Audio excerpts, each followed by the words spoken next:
চলো বন্ধুরা, আজকের এক স্পেশাল দিনের সাথে সকালটা কিন্তু শুরু করলাম তোমাদেরকে সাথে নিয়ে। আশা করি তোমরা সকলে সাথেই থাকবে। ছোটদেরকে ভালোবাসা, বড়দেরকে সালাম জানিয়ে আজকের ব্লগটা কিন্তু শুরু করলাম। আজকের দিনটা যদিও বৃহস্পতিবার, বড়মশাই আজকে আছে বাড়িতে, আর আজকে হচ্ছে এক ইচ্ছা পূরণের দিন। আসসালামু আলাইকুম এভরিওয়ান, গুড মর্নিং। সকলে কেমন আছো? আশা করি ভালো আছো। আমরাও না আলহামদুলিল্লাহ ভালো আছি। দেখতে দেখতে আজকে হয়ে গেল 5টা রোজা, তাই না? তো 5টা রোজা, আর আজকের দিনটা অনেকই স্পেশাল। মানে অলরেডি তো রমজান মাস মানে আমাদের কাছে খুবই গুরুত্বপূর্ণ দিন, গুরুত্বপূর্ণ মাস। এই মাসটা প্রত্যেকটা দিন, প্রত্যেকটা সময়, প্রত্যেকটা মুহূর্ত অনেক স্পেশাল আমাদের সামনে। বাট আজকে হচ্ছে আরও একটু স্পেশাল আমার সামনে। তো কেন স্পেশাল, কিসের জন্য স্পেশাল, কেন বললাম স্পেশাল, সবই কিন্তু তোমাদের সামনে একটু একটু করে শেয়ার করব। তার আগে বাড়ির কাজগুলো সব ছেড়ে নিলাম। তো আশেপাশে কাজগুলো অনেকই ছিল, ওইগুলো সারলাম। আর এখনো কাপড়গুলো কাচা হয়নি, ছাদে মানে ছাদে এখনো কাপড়গুলো রাখাই আছে। তো চলো ওইগুলো এখন কাচবো, কেচে তারপর আজকে যে এই যে বললাম আজকের দিনটা কিন্তু অনেকই স্পেশাল। কি কারণে স্পেশাল বলো বলো? তো বলবো, অবশ্যই বলবো। তো তো আজকে সব কিন্তু ধোবো। অনেক এর আগেও ধুয়েছি, রমজান মাস মানে রোজা পড়ার আগে কিন্তু ধুয়েছিলাম। আর আজকেও ধোবো, কেন ছোটো বাচ্চার রুমে তো বুঝতেই পারছো ধুলোর নোংরা হয়ে থাকে। তো যাই হোক চলো, আর এখন যাবো ওই রুমে। তো এই রুমে আগে বিছানাগুলো উঠিয়ে নিই, তারপরে কিন্তু ওই রুমে যাবো। মানে বেড কভার এগুলো সব উঠিয়ে নিয়েছি। তো চলো বেড কভারটাকে পেতে নিই, মানে আজকে যে ধুবো চেঞ্জ করলাম না। তো ঠিক আছে, সাথে থাকো চলো। ইচ্ছে পূরণের দিন বন্ধুরা, এই কারণেই বললাম, অনেক দিন থেকেই অনেকই কষ্ট হচ্ছিল সামান রাখার, কোনো কি জিনিস রাখতে পারছিলাম না। মানে একবারে যে কষ্ট ছিল তা না, কেননা কাকিমার বাড়িতে রাখতাম, আমার মেজোয়ের বাড়িতে রাখতাম। বাট আমার তো ফ্রিজ ছিল না, না তো ছিল মানে অনেক দিন আগেকার একটা ফ্রিজ ছিল। ফ্রিজটা মানে ছোট হওয়ার কারণে বেশি বড় ছিল না, তো এই কারণে ওটাকে বিক্রি করে দিয়েছিলাম। তো আবারও একটা আজকে নতুন ফ্রিজ নেব। তো অনেকেই ওই কারণে অনেকেই এক্সাইটেড যে আজকে সারাদিন কাজকর্মগুলো সব সেরে ইফতার সেরে যাব কিন্তু আজকে মার্কেট, ফ্রিজ নিতে যাব, তাই না? তো চলো, তার আগে এই যে নিয়ে এসেছে খেজুর। তো খেজুরগুলো কিন্তু খুবই ভালো। এর আগে নিয়ে এসেছিলো খেজুরগুলো, ওইগুলো মানে প্রত্যেকটা খেজুরের ভিতরে দেখছি পোকা পোকা থাকার কারণে তোমাদের দাদাভাইকে বলেছিলাম যে একটু ভালো কোয়ালিটির নিয়ে আসবে তো খেজুর। তো দেখলাম যে এই যে খেজুরগুলো নিয়ে এসেছে, এর ভেতরে কিন্তু আবার বীজ নেই, বীজগুলো বের করে মানে কিছুটাতে আছে, আবার কয়েকটাতে দেখছি নেই, এরকম টাইপের খেজুরগুলো আছে। তো এর বীজ যেমন তেমন, সব দিকতে মানে বেটার কোয়ালিটি হচ্ছে কি বলো তো, এই যে পোকাটা নেই। খুবই সুন্দর ফ্রেশ একবারে খেজুর নিয়ে এসেছে, আমাকে বেশ ভালো লেগেছে খেজুরগুলো। তো এইগুলোই কিন্তু কৌটোয় ভরে রেখে দেবো, কেননা তো বন্ধুরা কৌটোয় ভরার পর তারপরে আছে আবারও রান্নাবান্নাগুলোর তো ছেড়ে নিতে হবে। তো যদিও আজকে মনের মধ্যে ফুল এনার্জি আছে, কেননা আজকে যাব ফ্রিজ কিনতে, মনের একটা ইচ্ছে পূরণের দিন বলতে পারো। তো যাই হোক, ওই কারণে আজকে ফুল এনার্জি নিয়ে কাজকর্মগুলো সব সেরে নেব বাড়ির। অন্যান্য দিনেও কি কাজকর্মগুলো সারা হয় না? সারা তো হয়, কিন্তু মনের মধ্যে আজকে মানে অন্য টাইপ ফিলিংস জাগছে, তাই না, যে আজকে নিতে যাব ফ্রিজ। তো সাথে থাকো, আর হচ্ছে গিয়ে রান্নাগুলো সেরে নিই। আর এই যে রান্না দেখছো, এটাতে রান্না করব মানে আলু আর হচ্ছে গিয়ে টমেটো সজনে ডাঁটা দিয়ে একটা মাংসের তরকারি করব। আর যে দেখলে মানে মাংসের কিমা যেটা বলা হয়, ওইগুলো ওটাকে ভাজি করে রাখলাম সারগাই খাওয়ার জন্য। ছেলে তো ভাত খায়, যদিও আমি ভাত খেতে পারি না। তো যাই হোক, তারপরে এলাম ওপরে। আর আজকে জানো তো প্রচুর শীত, মানে শীত শীত মনে হচ্ছে, আর হাওয়াও দিচ্ছে সেই পরিমাণের। কাপড়ও আছে অনেকগুলো কাচার। ছেলে বলছে আম্মা জি আমাকে একটু গরম জল করে দাও না গো, আমি স্নান করব। তো ওকে গরম জল করে দিলাম একটু, ও স্নান করলো, তারপর আমি স্নান সারলাম। আর এতগুলো কাপড় দেখছো, এগুলো কিন্তু সব কাচলাম। এতগুলো জামা কাপড় কাচার পর তারপরে স্নান সারলাম। স্নান সারার পর নামাজ পড়লাম, নামাজ পড়ার পর ইফতার সারলাম। ইফতার সারার পর একটু রেস্ট করলাম, তারপরেই না গেলাম ফ্রিজ নিতে। ফ্রিজের মার্কেট যাই বলো না কেন, তো ওখানে গিয়ে দেখলাম আমার ওয়াশিং মেশিনটা বেশ কিন্তু চোখে লাগছে। তো তার আগে একটা ফ্রিজ নিয়েই নিই, তো মনের একটা ইচ্ছে পূরণ হলো, কি করব আজকে। তো আমরা কোন ফ্রিজটা নিলাম, কি ফ্রিজটা নিলাম, তো তোমরা কিন্তু কমেন্ট করে বলতে পারো আমাকে যে আমি কোনটা নিয়েছি। তো আমি আজকে বলবো না, আমি কিন্তু নেক্সট ব্লগে তোমাদেরকে ফ্রিজটা দেখিয়ে দেবো যে আমি কোনটা নিলাম। তো তোমরা কিন্তু বলতে পারো যে আমি কোন কালারটা নিয়েছি ফ্রিজের, ঠিক আছে? তো যাই হোক, সাথে থাকো। তো বন্ধুরা, ছেলেরাও দেখেছো খুবই খুশি, দুই ছেলে আমার, যে আজকে এক নতুন বাড়িতে জিনিস আসবে কি কিনতে পারলাম।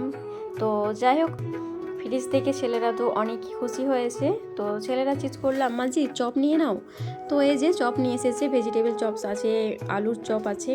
তো এগুলোই নিয়ে এলাম। আর ইফতারির জন্যে দেখো, ইফতারির সব প্রস্তুতি নিলাম, যাই বলো না কেন। আর এই যে সব রেডি করে, আর এই যে দেখছো রোজ মানে গোলাপগুলো হচ্ছে আমার গাছের। সেই দিনকে যে কিনে নিয়ে এসেছিলাম না চাইগুলো, গাছগুলো, সেইখানেই কিন্তু ফুটেছিল এই দুটি গোলাপগুলো। যদিও মুরছিয়ে যাচ্ছিল, তো ভাবলাম নষ্ট আর হতে দেবো না, এটা যদি তুললে একটা দেখবে ভালো লাগে, আনন্দও লাগে যে গাছ থেকে ফুল তুললাম। আর হচ্ছে গিয়ে ইফতারির প্রস্তুতি করলাম, প্রস্তুতির সাথে সৌন্দর্যটা আরও একটু বাড়িয়ে তুললাম। কি দিয়ে বলো তো, এই যে আমার গাছের রোজ গোলাপ দিয়ে। তো যাই হোক, ইফতারি ছাড়ার জন্য ছেলেরা আমার রেডি, আমিও রেডি হব। তো এখনও কিন্তু বাকি আছে 10-15 মিনিটের মতো। তো ওই কারণে বাড়ির কাজগুলো সব সেরে নিলাম। এখন যাব কিন্তু উজু করে আসি, তারপরেই কিন্তু আমি ইফতারে বসবো। তো বন্ধুরা, ভিডিওটি দেখতে দেখতে এই পর্যন্ত যারা এসেই আছো, আমার এই ব্লগটিতে লাইক করে, নতুন কেউ যদি ভিজিট করে থাকো তো চ্যানেলটিকে সাবস্ক্রাইব করে পাশেই থাকতে পারো আমার ব্লগ দেখার জন্য। তো যাই হোক,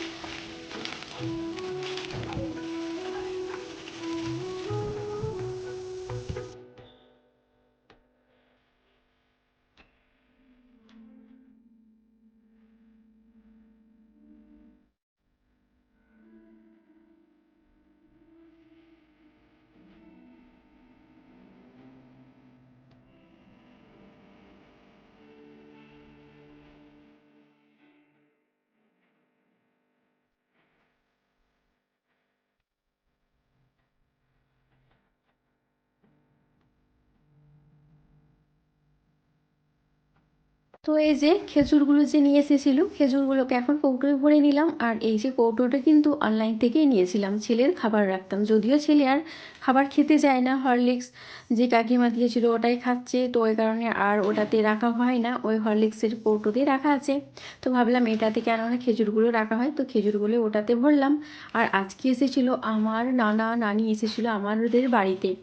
তো আমার নানানি কত কী নিয়ে এসেছে দেখো, ফল নিয়ে এসেছে, কমলা লেবু নিয়ে এসেছে, আপেল নিয়ে এসেছে, খেজুর নিয়ে এসেছে, ছেলেদের জন্য জুস নিয়ে এসেছে। তো অনেক কিছুই নিয়ে এসেছে। আমার নানানি অনেক বছর পর আমাদের বাড়িতে আসলো।